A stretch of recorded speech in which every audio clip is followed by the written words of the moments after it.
Hello, number ones, and welcome to Metatron's Academy. I am confused. I'm quite confused because Fact Quickie is, of course, probably what, channel number 57 that has anything to do with Simon Whistler, who is literally omnipresent. Now, I do understand that the Simon Whistler doesn't know anything of the things that he talks about. We know that. We've already seen that with history. He just reads scripts written by someone else. He's just an image. He's a face and a voice. We know that. It's his business model. It makes a lot of money for him, whatever. But he's asking, why do people think kids learn languages faster than adults? I'm confused because how is he... I didn't know he was also talking about language learning. How the heck does he know? Now, I get it. I get it that he's reading the script written by someone else, but how does he know that whatever he's reading isn't wrong if he himself, as far as I know... What languages do you speak? Are you in the language field since when? I'm really confused here, Simon. What are we doing? A monolingual adult saying. A common thing you'll hear monolingual adults saying whenever discussing potentially learning a monolingual adults. That would be you as well, though, wouldn't it? Because I think I know, of course, he's English, and I know he lives in Czech Republic, in Czechia. But as far as I know, at least every time he has mentioned that, he says it's kind of an inside joke. The fact that he hasn't even learned the language properly. Second language is that they lament not having done so as a child when it's easier. But the truth is, while the notion that kids learn languages faster and more easily is a almost universally held belief, even among some linguists, it turns out that adults actually learn languages faster and, in some sense, more easily than kids. So, how did the idea that kids learn languages faster become so pervasive? And how do we know that it's not true? First, let's clarify a bit. When discussing whether kids learn a first language faster than adults, studies to date do strongly support this idea. For example... Did you say a first language? I'm not trying to be pedantic, but what adult is learning a first language? Adults learn second languages. Although, I'm sorry, but this is, I guess... Kids learn a first language faster than adults. Yeah, kids learn a first language faster than adults. Well, of course they do. Because no adult learns a first language. See, that's what I mean. He hasn't got a clue. He doesn't. Whoever wrote this, okay, already is demonstrating. Fine, yes, the thing of kids are amazing. Just do what kids do. As an adult, we know it's been overplayed. It's kind of nonsense. Fine, but whoever wrote the script clearly didn't read it a second time, and you are just reading through an absolutely nonsensical sentence, and you don't even realize it.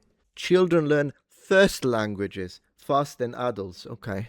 Studies to date do strongly support this idea. For example, as we've covered in our article, How Deaf People Think, deaf children who are not given a complex, structured language of some sort to learn at a young age, and note here, a sign language does work just as well as a verbal language, they exhibit a number of intellectual issues later in life, such as poor memory, deficient abilities at abstract thought, etc. And most pertinent to the topic at hand here, if attempts are then made in adulthood to teach such an individual a first language, they typically go extremely poorly. Similar examples can be seen in various cases of feral children. Thus, with first languages at least, kids win handily, as some number of years to master a language is most definitely fewer than never. Of course, when people talk about whatever the point was, kids being able to learn languages faster than adults, nobody is discussing first languages. They are lamenting how difficult it is to learn a second language. Right.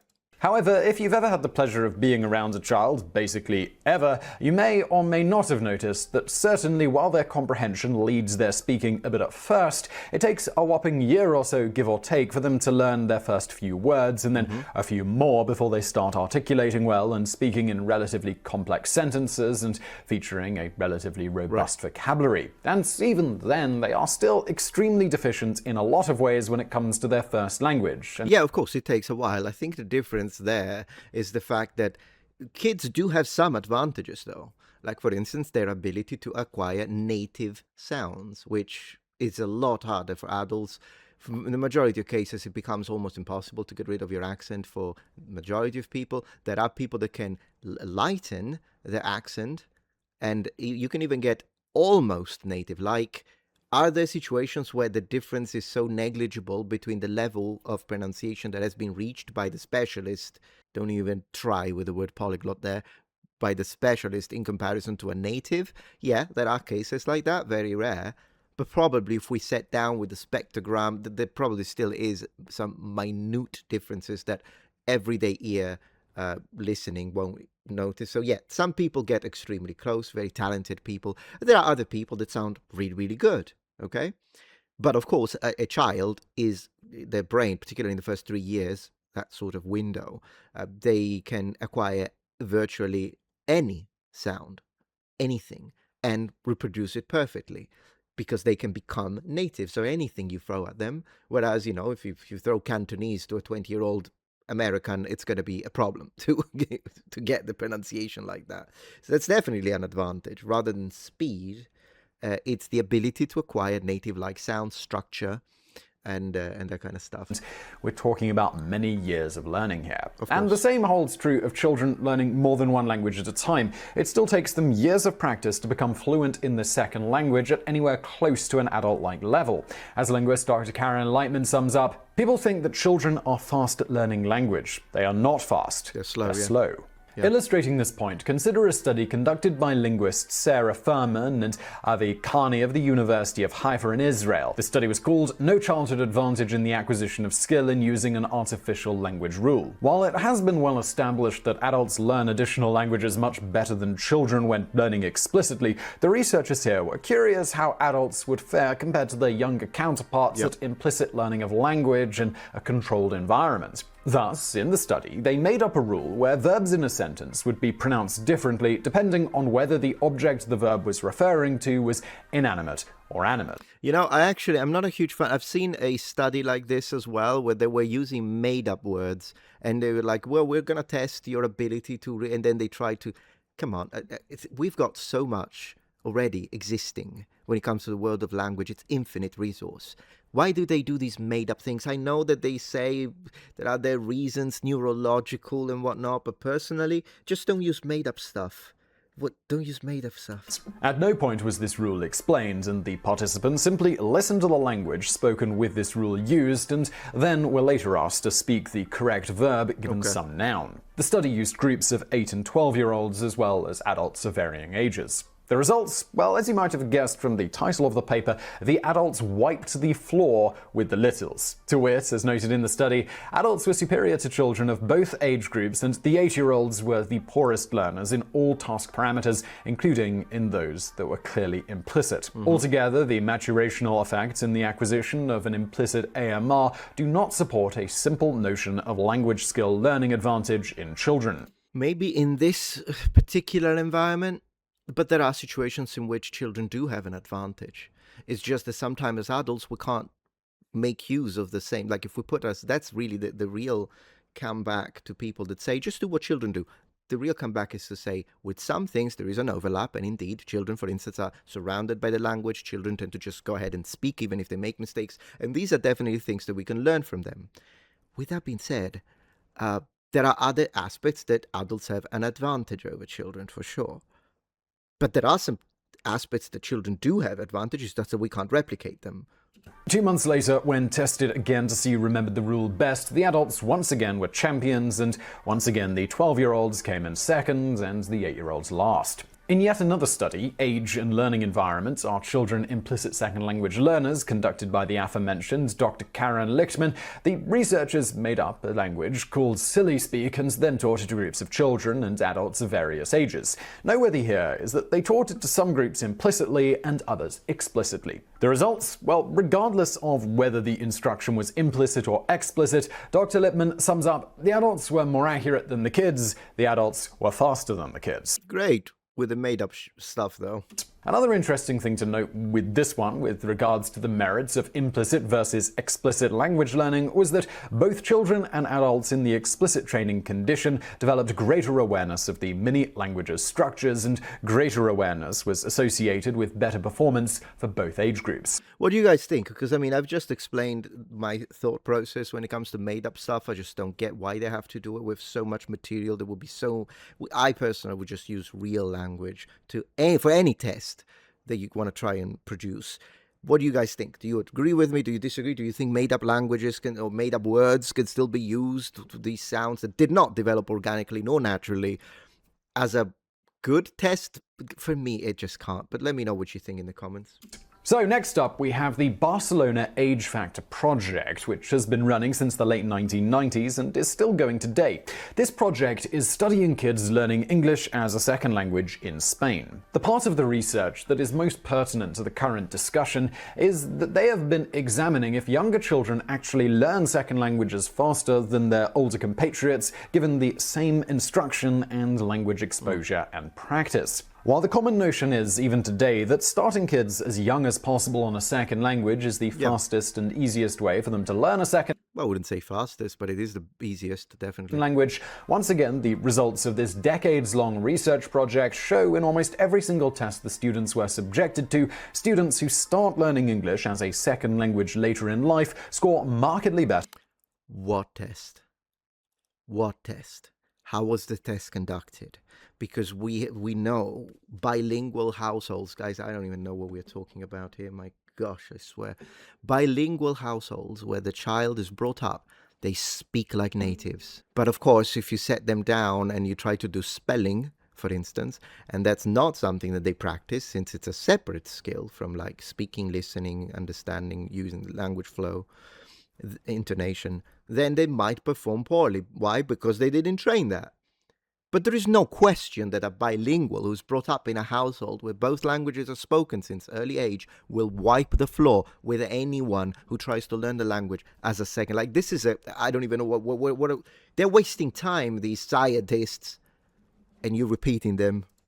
Than their younger brethren. We could go on and on here, but the bottom line is that there are numerous studies attempting to compare the rate of second language acquisition in kids versus those of the older persuasion, which consistently show that in controlled conditions, the more seasoned among us usually pick up languages faster. Now, at this point, you might be thinking, well, yes, like in the study with the animate or inanimate objects. Kids might not even grasp that concept implicitly at first, let alone then connect it to a verb change. So it's not really a fair comparison. And, well, yes, you're absolutely right. And what about pronunciation? You never even talked about pronunciation, listening, articulation, production of sounds, intonation, pitch, tones. That is why adults are better at learning languages than kids, even if kids may be more naturally inclined to pick up a new language and have some other advantages that we'll get to shortly.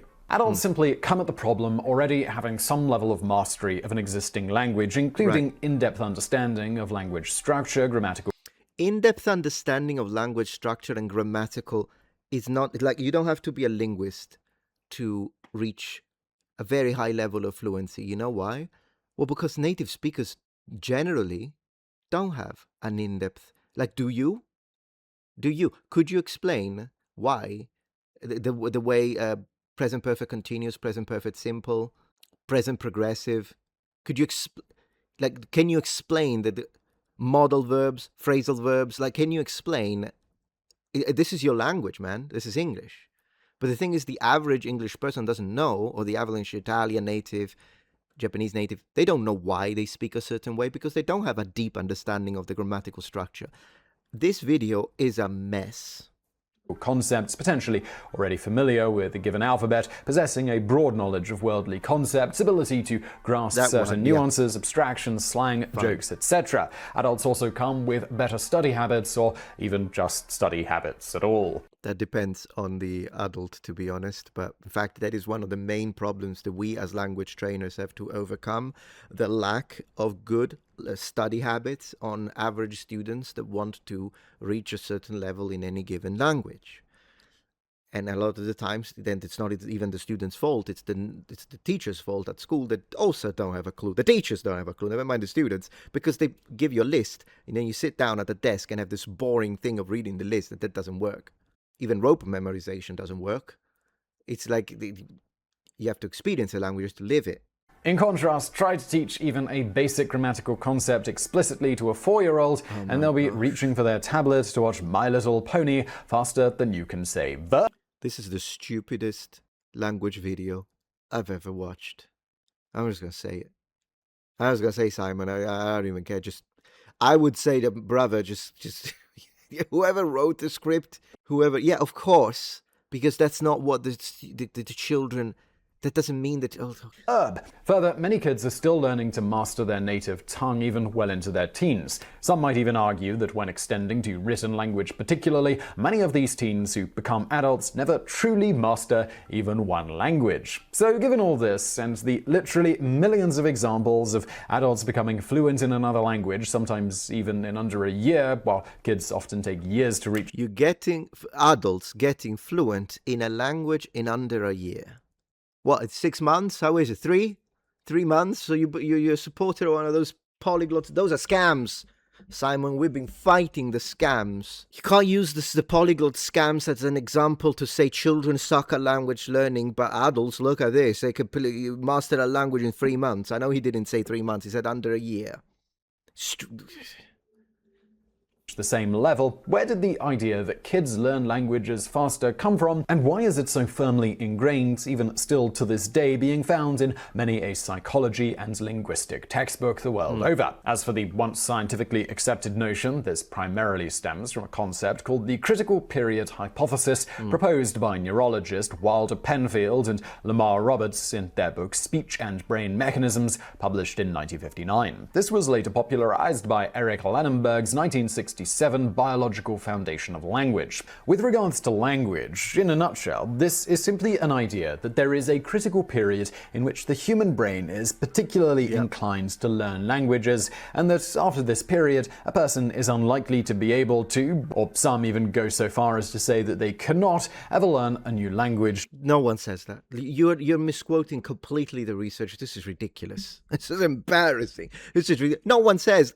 Who in their right mind could say, after the critical window of learning for children, it's impossible to learn a language? And you're like, bro, I'm speaking in the second language. No, you're not. I'm a scientist. I don't care. I'm a linguist. No one. It's impossible. It's impossible. No, it's not that it's that within that, oh my God. No one is arguing that you have got this critical period. And it's a thing. It's just that what's debated is how long of a period it is. There is a period, and it's critical for language learning. What that means is that within that period, you can be native. After that period, can you still learn the language? Of course. You can learn a language at age 95. No one is arguing that.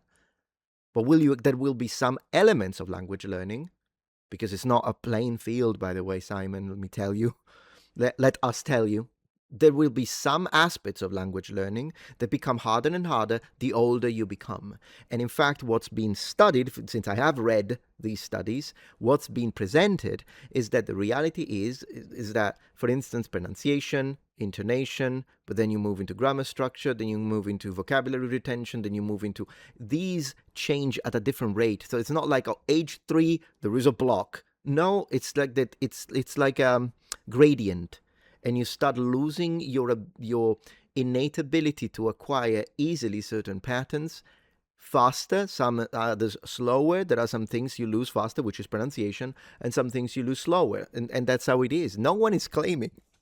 Oh gosh, look, the fact that he can't even understand these studies, but he's pointing the finger and laughing. Oh, look at this neuroscientist, the linguist. I don't know anything. To the level of a native speaker of that language. The brain simply can't do it anymore. As previously alluded to, there is a fair amount of data supporting this idea with regards to first language, at least on some level, though there doesn't appear to be any marked time when the ability suddenly drops off. It's more of a gradual decline over the years. Right. The problem is that this idea was then popularly extended to ability to learn additional languages beyond the first. Who did this? Who extended this? By whom? What are you on about? But as studies since have shown, while it is true that children's brains form new neural connections at truly astounding rates and are more plastic or flexible with regards to adaptation than an adult's brain, and it is generally accepted that this does indeed help them pick up things like languages faster and, in some senses, more naturally than adults, Faster? Half the video so far, 8 minutes, was to debunk the idea that children learn faster. And now you're contradicting yourself. You're saying, well, it is true that... So it is true what you... Combined aforementioned advantages that adults have with language learning seem to outweigh the benefits that kids are thought to have. It depends. See, he still hasn't mentioned pronunciation. It's unbelievable. And listening. Focus, study habits, and better aptitude for advanced explicit learning simply trumps implicit learning, not just in language learning, but with acquiring most skills. On top of that, it turns out that adult brains are far more plastic than was the opinions of scientists decades ago when this idea was being solidified. In the general case, there is no point you can't teach an old dog new tricks in reality, with an awful lot of studies looking at our brains learning new skills at all ages firmly backing this up. Even with all this data, you still might be thinking, but wait a minute, how come immigrant kids seem to pick up languages of their new nations so quickly, including often perfecting the accent while their parents oftentimes don't even learn it. Yeah. Their parents sometimes never do, and often Arnold Schwarzenegger it up for the rest of their lives on their accent if they do become fully fluent. Well, with regards to the accent, it turns out that there is compelling data that kids can learn accents faster and more easily than adults, though even this is not without controversy, as there are a number of studies showing with concerted effort adults are perfectly capable of with a lot of effort in comparison. So it's not controversial in the slightest. Let's see, what can adults do? Capable of perfecting accents to a native speaker's level.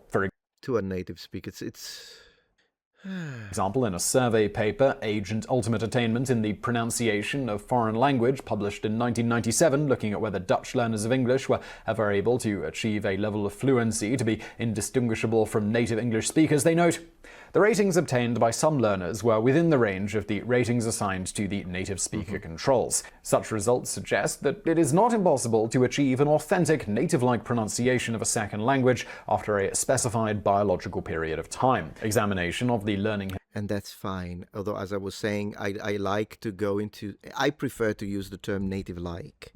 But it's fine, yes, it's negligible in some individuals, as I said at the beginning. It is very rare, though, and most people, they won't lose the accent. It's just how it is. Children, however, like this. So, where are we going with this? Histories of the highly successful learners lead the authors to argue that certain learner characteristics and learning contexts may work together to override the disadvantages of a late start. Once again indicating that while kids may well be more inclined to learn something, in this case accents, adults have a large number of tricks up their sleeves to bridge the gap if they so choose. All right, well then let's try this. How about you try to learn the correct pronunciation of Mandarin Chinese, Simon, and then we'll put you against a child who started learning Mandarin at age 2. By the time they're 10, how about we do that? Let's see who pronounces better. Place your bets, guys. That said, on this one, it really does seem as if kids have a very marked advantage, and the younger the better. For example, brain scans of babies show they are able to distinguish all 800 or so of the phonemes that make up all of the world's verbal languages. However, as they become more attuned to a given language or multiple languages, their brains zero in on those sounds starting around 6 months. Once adulthood is reached, some people even sometimes struggle to perceive certain phonemes at all anymore. As you can imagine, this would make it really difficult to then reproduce said sound accurately when learning a second language or a new accent. As an example, Japanese infants are perfectly capable of distinguishing between the l and r sounds of English to the same level as future native English-speaking infants. In contrast, the brains of many adult native Japanese speakers show they often can't consciously register the difference. Of course, as noted, studies and the extreme prevalence of anecdotal instances of adults learning a new language and perfecting their speech to the level where a native speaker would not be able to tell they weren't clearly show that some people are still able to do this into adulthood, thus once again seeming to be able to overcome the problem with explicit practice. As to who is faster on this one, we couldn't find any definitive data on this point, though lacking such studies, the consensus among linguists seems to be that kids would win simply because the Of course they would, and with the accent, 100%. Adults would need to practice just to be able to register the difference in certain phonemes in the first place, let alone then be able to mimic them. Whatever the case, you don't need to get an accent down to be perfectly fluent in a language. Obviously. Nobody is going to say, for example, that an American from Texas isn't fluent in English because they don't speak like a Brit. This all brings us back to those immigrant... Right, but both are native, so that's a weird example that you're choosing. Both, a Texas accent and a London accent, are native accents, and they are correct in their own sphere. But if you have someone with a thick Argentinian Spanish accent as they speak English, the way they're pronouncing is foreign. There's a difference between foreign accents and native accents, because native accents still work within a frame. Foreign accents usually modify the sounds in a way that is outside the frame of native sounding. So that's it's kind of not apt as an example. He's right. You can have an accent and still be considered fluent, but then again, when you're fluent, usually people expect a certain level of mastery in the language, which means that generally speaking, you have an accent, but it's not like someone who's never even tried pronunciation, because if that's the case, are you really fluent? Generally speaking, fluency is connected with at least a decent accent, not a native-like accent, but a decent one. Kids and their parents who struggle to pick up the language of their new home. It turns out that studies conclusively show that this is a real phenomenon and not just a perception or a stereotype. For example, in perhaps the largest sample-sized study on this idea, a critical period for second language acquisition, they managed to recruit a whopping 669,498 participants of all ages and from all over the world to take an English grammar quiz. In this case, the researchers were particularly interested in test takers' ages when they started. I wonder why they do it always with grammar. Learning English, as well as various other pertinent information about their linguistic background, such as whether they primarily learned English in a classroom setting or via immigrating to an English-speaking country and learning implicitly. The results showed that people up to about 17 or 18 years old seemed great at picking up English as a second language and becoming fully fluent. But then, after that, people's abilities to reach a level of mastery similar to a native speaker dropped markedly, seeming to strongly support the idea that there really is a critical period of learning. Yes, there is, of course. Learning a language, and that it does apply to second languages. As noted by Associate Professor of Psychology at the University of California, Berkeley, Mahesh Srinivasan, this study provides the most compelling evidence to date that there is a specific time in life after which the ability to learn the grammar of a new language declines. This is a major step forward for the field. The study also opens surprising new questions because it suggests that the critical period closes much later than previously thought. We'll have to see what you mean by critical period, though, because generally speaking, you could have native-like grammar, I guess, if you memorize the patterns, but still don't sound native at all. I think the critical period is what encompasses the entirety of native-like functions. So, including, but not limited to, vocabulary acquisition, correct vocabulary listening capability, pronunciation, intonation, word order, grammar patterns, all of that. And besides, when it comes to grammar, I wouldn't focus on freaking grammar because there are natives who fuck up the grammar. And I remember speaking to people like 100% Londoner, and I was like, oh, you're from London? It's like, yeah. And I told him, yeah, I was in London when I was younger. And he said, oh, was you? Which is incorrect. But he's a native. It's the wrong, it closes much later. Some people never closes at all then. So, what gives? We spent this whole video talking about these studies that show that there is no critical period for second language acquisition. But if adults are so awesome at learning languages, why in the real world do we all seem to suck at actually becoming fluent in new languages and kids seem to be awesome at it? Well, yeah, that's the problem. It's because you made your mind first and then you tried to prove or bend the data in order to push whatever idea you had already preconceived. That's the problem. You don't think of the result and find a way to read the data into the result. You look at the data and formulate the result. I suspect most of you think you already know the answer, but let's throw some expert opinion in on the matter, shall we? We'll start by quoting Dr. Josh Tenenbaum of the Department of Brain and Cognitive Sciences at MIT, who was one of the researchers involved in the study. He states, "It's possible that there's a biological change. It's also possible that it's something social or cultural. There's roughly a period of being a minor that goes up to about age 17 or 18 in many societies. After that, you leave your home, maybe you work full-time, or you become a specialized university student. All of those might impact your learning rate for any language." Clear, but it has nothing to do with the critical period, which is biological. It's absolutely biological. It's not a social construct. the circumstances in your life can influence, speed up or slow down the ability to acquire a certain language, particularly when it comes to second language acquisition. But it is a biological discussion we're having when we talk about the critical period. That's absolutely, that's how it is. Or as language instructor Kieran Bull sums up, from what I found, children do not learn languages more easily than adults. The only reason it seems like they do is because they have a lot more free time. Adults tend to have... This is the stupidest thing I've ever heard. Bro, I was a full-time... This is what I mean. People who don't even try to learn languages, and then they tell us, they pontificate. Bro, I was a full-time language student. I had more time than any child. Children also play. Children don't want... Of course, they are immersed, but we're talking about second language acquisition, right? Second language acquisition. I was a full-time student. That's all I did. That's all I did. Given I had other subjects as well, like history and whatnot, of course. But when it was closer to the exams, from morning to evening, all I did was kanji, pronunciation, listening, speaking, practicing with the fellow students who, like, tandem. That's what I did. Jobs, responsibilities, busy lives, and a lot of things on their minds. This means they can't spend as much time as children do on learning. Children spend 6 or 7 hours every day in school, where their only responsibility is to fill their head with knowledge. And that isn't, it's not 7 hours of language, second language acquisition though, is it?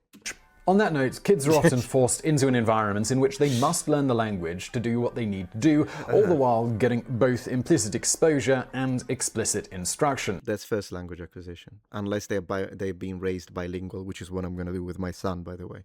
In contrast, many adults are able to filter their environment to avoid such a necessity and avoid a lot of implicit learning. Further, they often forego regular, structured, explicit instruction as well. On top of that, even in their day-to-day lives where they might have received valuable explicit instruction from their peers, they often won't. As linguist Dr. Sarah Furman observes, if adults make a mistake, we don't correct them because we don't want to insult them. Of course, we might argue that... What? Bro, these people have never attended a single class. What are we on about? Caveat to this is if adults make a mistake in person, we don't correct them. Try making a mistake online, even if just perceived and not an actual mistake, and well, you will see what happens. If someone says, I goed to the restaurant, you do say, oh, you went? What are we on about? In any event, kids also potentially have the advantage here of not being expected to form as complex of sentences and the like compared to adults, thus making the gap between their fluency and their peers smaller even when just starting out. Those around them also are, oh my gosh, the mental gymnastics, often more comfortable with speaking slowly to the kids to help them understand, whereas doing the same to an adult can seem insulting. How is it insulting if you're speaking to a beginner? Of course you try to slow down. This is like, clearly, this is a monolingual telling us about language learning. This is exactly what this video is. A monolingual who hasn't got a freaking clue telling us that's how it is, brother. That's how it is. That's how it is. Those linguists. Oh, what a disaster. If you appreciate my content so far and wish to help ensure my ability to continue to tell it how it is, regardless of any possible backlash, please support this channel on Patreon. Any support helps me and my team of academics keep the channel strong and gives us the means to fight back against the political rewriting of history. Stand with us, form the wall, defend the truth.